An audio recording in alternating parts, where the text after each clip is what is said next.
కాకినాడ జిల్లా కోరంగి మడ అడవుల్లో బోటు నిలిచిపోయింది. బోట్లో 15 మంది ప్రయాణికులున్నట్టు సమాచారం. సహాయం కోసం పర్యాటకులు ఎదురు చూస్తున్నారు. ఉదయం 11 గంటలకు కోరంగి టూరిజం పాయింట్ నుండి హోప్ ఐలాండ్ కు బయలుదేరి వెళ్లింది ఈ బోట్.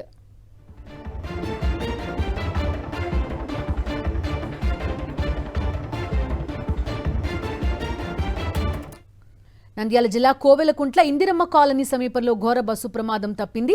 విద్యార్థులతో వెళ్తున్న పట్నానికి చెందిన జ్యోతి విద్యానికేతన్ స్కూల్ బస్సు హైటెన్షన్ విద్యుత్ స్తంభాన్ని ఢీకొట్టింది. దీంతో స్తంభం ఒరిగి స్కూల్ బస్సుపై పడింది. అదృష్టవశాత్తు హైటెన్షన్ విద్యుత్ వైర్లు తెగకపోవడంతో పెను ప్రమాదం తప్పింది. ఈ ప్రమాదంలో 2 విద్యార్థులకు స్వల్ప గాయాలయ్యాయి. ఘటన సమయంలో బస్సులో 25 మంది విద్యార్థులు ఉన్నట్టు స్థానికులు తెలిపారు. అమ్మము మీద పడేసరికి